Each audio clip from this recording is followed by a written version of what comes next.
फौज तादाद और असले में हिंदुस्तानी फौज से अव्वल थे, पर तारीख गवाह है कि युद्ध हथियार से नहीं, ना ही तादाद से लड़ा जाता है। युद्ध लड़ा जाता है केवल और केवल हौसले से। मेरे वतन मुझे तेरी कसम, हम अपना फर्ज निभाएंगे। वंदे मातरम, वंदे मातरम, वंदे मातरम। तो गाइस इस वीडियो के अंदर गाइस आपको तवांग वॉर मेमोरियम के बारे में पता चलेगा, जो 1962 में वॉर हुआ था इंडो चाइना का। तो उसको वो देखने को आपको मिलेगा। इसमें फ़ोन का ब्राइटनेस पूरा फुल कर लिए, जिससे कि आपको पूरा साफ दिखे, क्योंकि ये अंधेरे में मतलब वीडियो है, तो आपको अच्छा लगेगा देखने में। ठीक है, तो आप जाके देखिए, क्योंकि मैं समझाऊंगा तो बहुत ज़्यादा लंबा हो जाएगा। आप देख लीजिए, फिर उसके बाद मुझे कमेंट्स में बताइए कैसा लगा आपको। तवांग की स्थानीय जनजाति की मोनपा संस्कृति के पारंपरिक नृत्य संगीत से ताल मिलाकर हम भी खूब नाच गाते हैं और थिरकते थिरकते करते हैं उस मान्यता को मजबूत, जो कहता है कि हिंदुस्तान अनेकता में एकता, मेलो मिल्लत मोहब्बत और खुलूस वाला देश है। नृत्य गायन प्रतियोगिताओं के मीठे समर से लदा तवांग उत्सव का जो छतनार पेड़ आज खड़ा है, उसका बीज बोया गया था 16वीं शताब्दी में।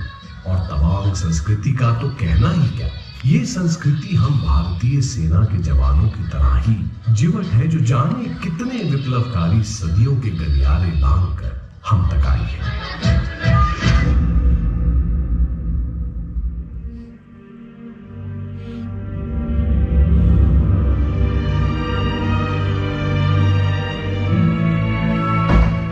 तवांग का इलाका 500 से 600 ईस्वी तक मोम पार्कटन के समर्थ शासन के अधीन हुआ करता था। खूब फला फूला था तब ये। फिर यहाँ की सरजमी पर धीरे धीरे तिब्बत और भूटान की हुकूमत काबिज हो गई। 1844 में ब्रिटिश यहाँ के हुक्मरान बन बैठे। ब्रिटिश इलाकों के बाजारीकरण में माहिर थे। तवांग का वो इलाका जो हिमछादित पहाड़ों की ओट और हरियाली पेड़ों की जुरूट में छिपा बैठा था, उसे दुनिया के सामने जाहिर कर दिया इन ब्रिटिश हुक्मरानों ने। नतीजन इस दिलफरेब इलाके का दीदार करने हजारों की तादाद में सैलानी यहाँ मरने लगे। खूबसूरत तवांग पर सिर्फ पर्यटन प्रेमियों की नजरें ही नहीं, बल्कि लोभित नजरें भी पड़ने लगी। शायद इसी वजह से ब्रिटिश प्रशासक सर हेनरी मैकमोहन ने सन 1914 में इस इलाके की 890 किलोमीटर की हदबंदी कर डाली, जिसे हम मैकमोहन लाइन के नाम से जानते हैं। शिमला अधिवेशन के त्रिगुटीय सम्मेलन में तिब्बत, ब्रिटेन और चीन जिसका हिस्सा थे, इन सभी शिरकतदारों ने भारतीय हदों को परिभाषित करती इस सीमा रेखा मैकमोहन लाइन को अपनी स्वीकृति दी। पर जाने क्यों आगे चलकर चीनियों को ये सीमा रेखा नागवार गुजरने लगी। अपनी आजादी के 3 साल बाद सन 1950 में जब भारत ने इस सीमा रेखा मैकमोहन लाइन को वैधानिक अस्तित्व दे दिया, तो साल भर पहले चीनी गणतंत्र का आजाद परचम फहराने वाला चीन और भी भड़क उठा। दोनों देशों के आपसी रिश्तों की तल्खियां समय के साथ बढ़ती रही। 60 के शुरुआती दशक में ये तल्खी अपने परवान पर उस समय आ गई जब तिब्बत के धर्मगुरु दलाई लामा अपने प्यारे वतन पर चीन के आधिपत्य को चुनौती देने की वजह से चीन की आंखों की किरकिरी बन गए और चीन के कहर से बचने के लिए उन्होंने भारत में पनाह मांगी। सदैव सत्य और न्याय का परस्तार रहा उदारमान भारत सत्य के खेमे में खड़े अपने शरणागत को कैसे निराश करता। भारत ने दलाई लामा को अपनी जमीन पर शरण दे दी। भारत ने वो किया जो न्यायोचित था, पर चीन ने भारत पर अमेरिका के साथ मिलकर उसके खिलाफ साजिश रचने का आरोप मढ़ दिया। तत्कालीन भारतीय प्रधानमंत्री जवाहरलाल नेहरू ने पंचशील समझौते की शक्ल में चीन के साथ दर के रिश्ते की तुरपाई करना चाही। उसी नियत से उन्होंने हिंदी चीनी भाई भाई का नारा भी बुलंद किया। चीनी प्रधानमंत्री चाउ एन लाई ने नेहरू की इस पहल को एक सकारात्मक जवाब दिया, पर वो चीन का ऊपरी स्वांग भर था। अंदरूनी तौर पर चीन भारत पर हमला करने की गुपचुप तैयारी करता रहा और अंततः उसने भारत की पीठ पर खंजर उतार ही दिए।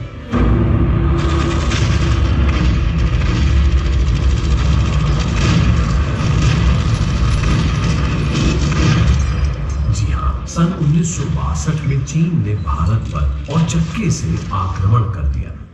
भारत शांति और अहिंसा की प्रतिमूर्ति, बुद्ध का भी देश था। तांडव करने वाले भीषण रौद्र रूप शिव का भी। बुद्ध के अनुगामी, शांति के पैरोकार भारत ने भरसक कोशिश की कि मैत्रीपूर्ण संवाद के जरिए चीन के साथ विवाद का कोई शांतिपूर्ण हल ढूंढा जाए। पर चीन ने जब प्यार का प्रत्युत्तर छल बल से देकर भारत पर युद्ध थोप दिया, तो फिर जगह भारतीय सेना की भुजाओं में बसा भारत का रुद्र।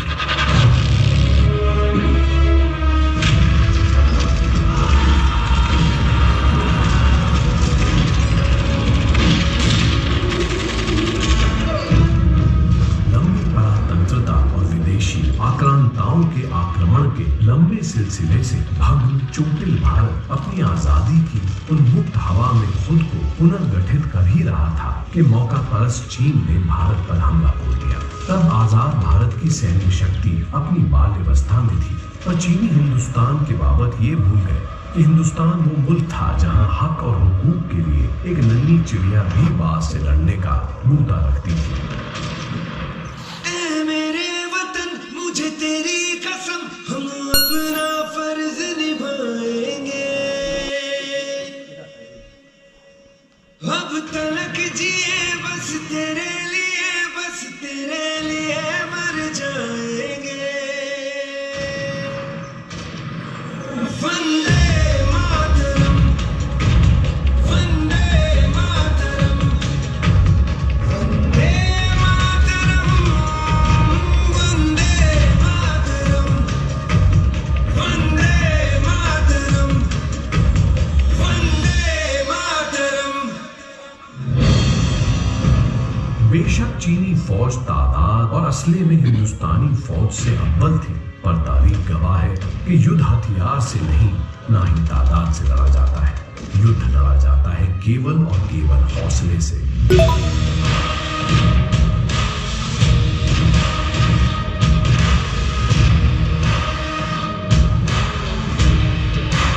और हिंदुस्तानी सैनिकों का सीना तो हौसले का सबसे बड़ा असरनामा रहा है।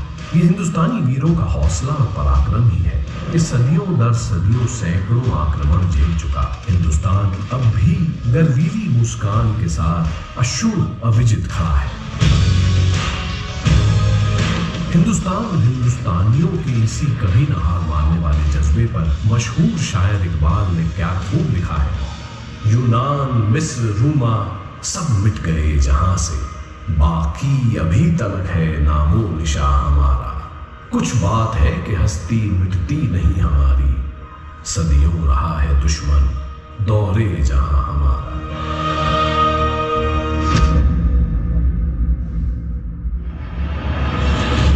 इतिहास के पन्नों में हुमकने वाले कवियों और शायरों की रचनाओं में गर्व से हिंदुस्तानी पराक्रम का एहसास चीनियों को भारतीय सेना ने तब कराया जब मारक टैंकों से लैस चीनी सेना की भारी तादाद भारत को रौंदने का मंसूबा ले भारत की जमीन पर आ पहुंची।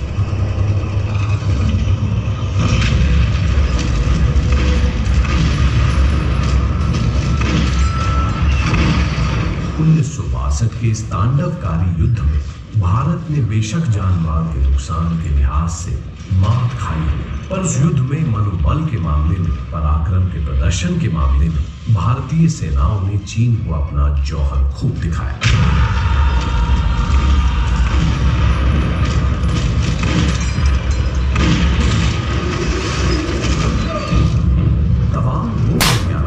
जिससे होकर चीनी फौज भारत की संप्रभुता को अपने बूटों तले रौंदना चाहती थी, पर पर इससे पहले कि यहां तक पहुंचे 7 इन्फेंट्री ब्रिगेड के ब्रिगेडियर जेपी दलवी के दिलेराना नेतृत्व में कामिंग सेक्टर तिस्बल के जाबाज फौजी नाम का चुंग नदी पार कर चीनी फौजियों के सामने ऐसे खड़े हो गए जैसे झंझावत के सामने कोई अटल अडिग पर्वत खड़ा हो जाता है।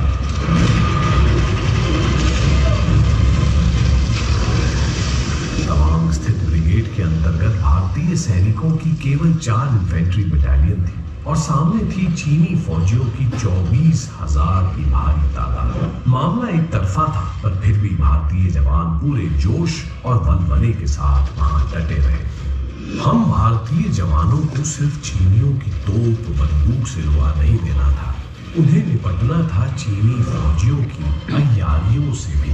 और यहीं वीरोचित आमने सामने की लड़ाई लड़ने वाले भारतीय जवान चूक गए। चीनियों की फौज की विशाल टुकड़ी ने इस मोर्चे पर भारतीय सैनिकों को उलझाए रखा और दूसरी ओर उनकी एक और बड़ी फौजी टुकड़ी ने 21 अक्टूबर के मखूज दिन दूसरी दिशा से कम सैन्य तैनाती वाले भारतीय मोर्चे थांगला रेंज पर धावा बोल दिया। इस मोर्चे पर मौजूद मुट्ठी भर सैनिकों ने अदम्य साहस दिखाते हुए चीनी फौजियों की विशालकाय टुकड़ी को लोहे के चने चपवा दिए।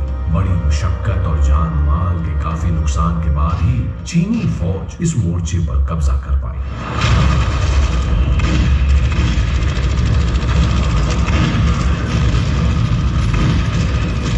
चीनी फौज ने थांगला रेंज की ओर से हम पर जोरदार हमला कर दिया है। मेजर पद के नेतृत्व में हमारे जवान उनके नापाक मंसूबों को जमकर चुनौती दे रहे हैं। हमने काफी नुकसान पहुंचाया है और हमारे भी कई जवान शहीद हो गए सर। जब तक धोला पोस्ट पर महावीर प्रसाद जिंदा है, इस पोस्ट पर भारतीय तिरंगा लहराता रहेगा।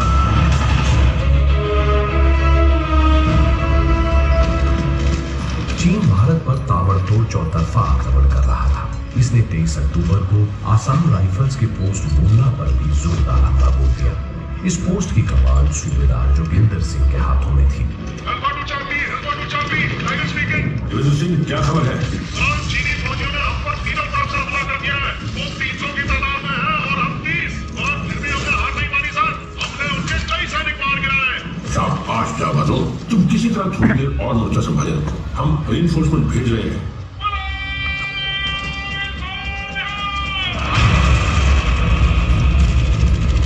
सूबेदार जोगिंदर सिंह ने अपने दिलेर साथियों के साथ मिलकर उस दिन हिम्मत की एक बेमिसाल इबारत लिख दी। दुश्मनों से लड़ते लड़ते उनका गोला बारूद सब खत्म हो गया। बचा तो सिर्फ हार न मानने वाला हौसला। इसी हौसले के बलबूते वे अपनी प्यारी मातृभूमि के लिए मौत से निहत्थे हाथापाई करते रहे। जब तक एक भी भारतीय जवान के जिस्म में सांसें उमकती रही, चीनी फौज उस मोर्चे पर एक कदम तक न रख पाई। ये शेर दिल अपने दुश्मनों का दिल दहलाकर जब निष्प्राण हो गए, तभी इस मोर्चे पर चीनी ध्वज लहरा पाया। सूबेदार जोगिंदर सिंह को उनके अदम्य शौर्य के लिए मरणोपरांत परमवीर चक्र से नवाजा गया।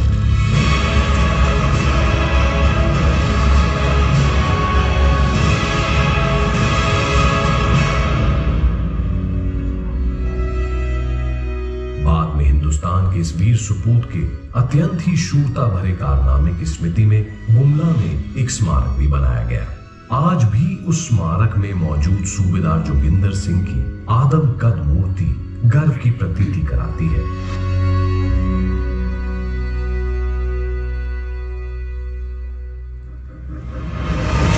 भारत का चीन से युद्ध सिर्फ युद्ध की एक कहानी मात्र नहीं, एक देश के लिए प्राणाहुति देने वाले भारतीय वीरों की आपसी होड़ की गर्वीली गाथा है, जिसे सुनकर हिंदुस्तानियों का सिर फख्र से ऊंचा हो जाता है। देशभक्ति और शहादत की अनूठी अनगिन मिसालों में से ऐसी ही एक मिसाल है 4थी गढ़वाल राइफल का वीर सिपाही जसवंत सिंह, जिसने युद्ध की उस भयावह रात 11,000 फीट की ऊंचाई पर अकेला महज एक लाइट गन के बूते चीनी फौज के कारवां को रोके रखा। ज्यादा सक्षम मीडियम मशीन गन से लैस चीनी फौज सैकड़ों की तादाद में इस वीर सिपाही पर ताबड़तोड़ वार करती रही, पर घर से देता रहा। इस बहादुर की बहादुरी और मातृभूमि के लिए अपार प्रेम देख स्थानीय बाशिंदे सेला और नूरी की रगों का लहू भी तेजाब सा उबलने लगा। वे भी अपनी जान की परवाह न कर उस समर कुंड में कूद पड़े।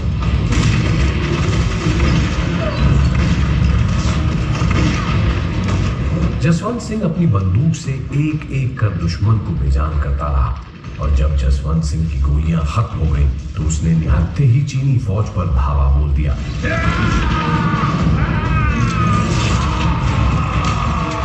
और दुश्मन की एक मशीन गन अपने कब्जे में लेकर उनके ही असले से उस उतंग पहाड़ पर उनकी कब्र खोद दी।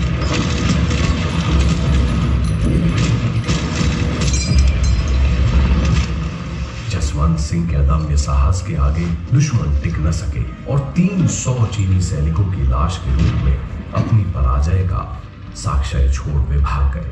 अपने कर्तव्य का निर्वहन करने के बाद बुरी तरह घायल जसवंत ने मृत्यु को इजाजत दी कि वो उसे अपने आगोश में ले ले। पराक्रम के इस विरले प्रदर्शन के लिए जसवंत सिंह को मरणोपरांत महावीर चक्र से सम्मानित किया गया। लेकर जान हथेली पर कतरा कतरा कुर्बान तुझ पर, झुकने न देंगे हम तेरा सर। लेकर जान हथेली पर कतरा कतरा कुर्बान तुझ पर, झुकने न देंगे हम तेरा सर।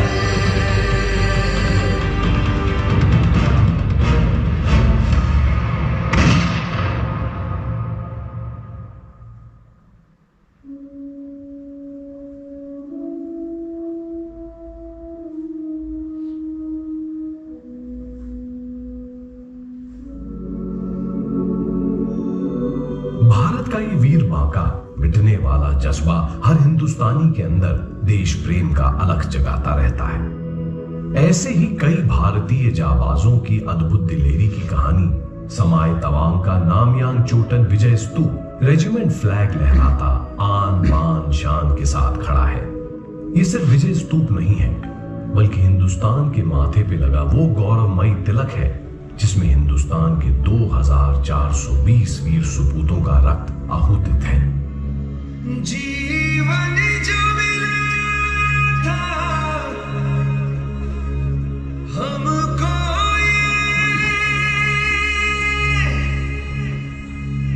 वो देश पे हमने वार दिया।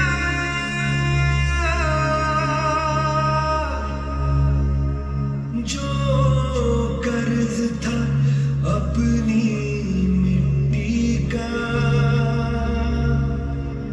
वो हमने आज उतार दिया।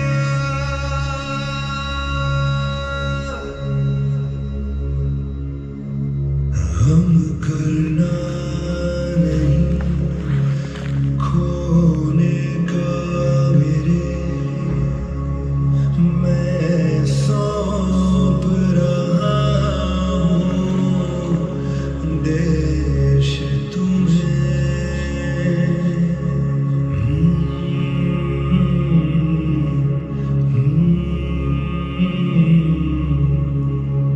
मिटने नहीं देना आने कभी, कम हो ना वतन की शान कभी। वंदे मातरम, वंदे।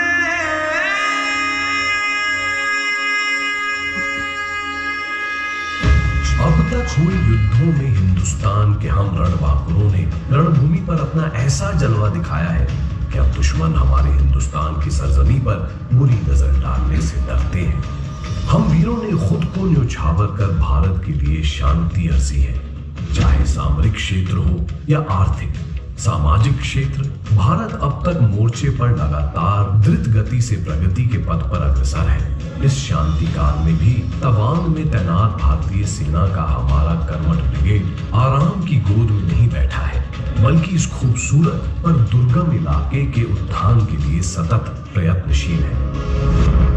इलाके की किसी भी आपात स्थिति में हमारा ब्रिगेड संकट मोचन वन फौरन पहुंच जाता है। चाहे पर्यटन को बढ़ावा देकर यहाँ के बाशिंदों के लिए रोजगार पैदा करना हो, या इलाके की सद्भावना और समरसता को सींचना सहेजना हो, तवांग ब्रिगेड तवांग के चौतरफा विकास के लिए पूरी तरह से प्रतिबद्ध है।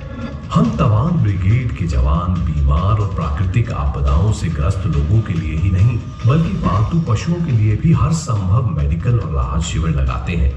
हम जवान सैनिक स्कूलों की परीक्षा के अभ्यर्थियों और सैनिक बनने के इच्छुक किशोरों का मार्गदर्शन भी करते हैं, ताकि युवा पीढ़ी से हम जैसे वतन पर जान निसार करने वाले दीवानों की और खेप आ सके। हमने जवानों के अनाथों की परवारदारी के लिए मंजूश्री फाउंडेशन की स्थापना भी की है। इस फाउंडेशन के बैनर तले भारतीय सेना की सरपरस्ती में बेसहारा बच्चों के न केवल रहन सहन, भरण पोषण की व्यवस्था है, बल्कि आर्मी स्कूल तेजपुर में इन बच्चों की शिक्षा का प्रबंध भी किया गया है। हम सैनिकों द्वारा संचालित इसी तरह का एक अन्य स्कूल है विद्याश्री स्कूल, जहां दिहाड़ी पर काम करने वाले गरीब मजदूरों के बच्चे अपनी नन्ही आंखों में पल रहे खुश ख्वाबों को भुनाने की दिशा में प्रयासरत हैं। अमन के गुलशन में गुंचों को सहेजते हम सैनिकों को देख ये मत सोचेगा कि हमारी बाजुएं जंग आलूदा हो गई होंगी। हमने पिछले युद्धों से सबक लिया है कि शांति शक्तिवानों को ही शोभित है, उन्हीं की बहुनाई करती है, और इसलिए हम सजग हैं, सतर्क हैं, अपना बाहुबल बढ़ाने के लिए सतत प्रयत्नशील हैं। दुश्मन चाहे कितना भी बड़ा क्यों ना हो, वो जंग चाहे कितना भी विशैला क्यों ना हो, हम उसका फन कुचलना जानते हैं। जय हिंद। वंदे मातरम, वंदे मातरम। देवियों और सज्जनों, आप सभी से अनुरोध है, आप सभी अपने अपने स्थान पर राष्ट्रीय गान के लिए खड़े हो जाएं। Ladies and gentlemen, I request you all to please rise for the national anthem.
तो गैस यहाँ से हम जा रहे हैं, ठीक है, अपने कैंप की तरफ। आज बहुत ही अच्छा लगा पेड़ देख के और वही सब चीज़ देख के, तवांग के बारे में, पूरा हिस्ट्री के बारे में मुझे इतना पता नहीं था इसके बारे में। सही में यहाँ पे आके कुछ अलग ही मिल के मुझे मिला। और गाइस आप सब ने देखा भी होगा कैसा लगा, तो प्लीज़ मुझे कमेंट्स करके ज़रूर बताएं कैसा लगा आपको, ठीक है, इसके बारे में। और कमेंट्स में ज़रूर लिखें जय हिंद, प्लीज़ जय हिंद ज़रूर लिखें, ठीक है। तो बस इसके लिए आज के लिए इतना ही, और गाइस मिलते हैं नेक्स्ट वीडियो में। और वीडियो अच्छी लगी तो वीडियो को लाइक करें, और चैनल पे आप नए हैं तो प्लीज़ चैनल को सब्सक्राइब करके घंटी को भी दबा दीजिए, जिससे कि आपको यहाँ पे और भी जगह की हमें आपको वीडियो मिल पाए, ठीक है। तो गाइस हम कल जा रहे हैं, ये भाई हमें कल घुमाएंगे यहाँ पे। कहाँ पे जाएंगे कल? बस्ती यहाँ पे गांव है बहुत अच्छा, तो वो आपको दिखाऊंगा, ठीक है, वो आपको देखने को मिलेगा ऐसा भी, ठीक है। तो मिलते हैं आपको नेक्स्ट वीडियो में, and good luck and goodbye and जय हिंद।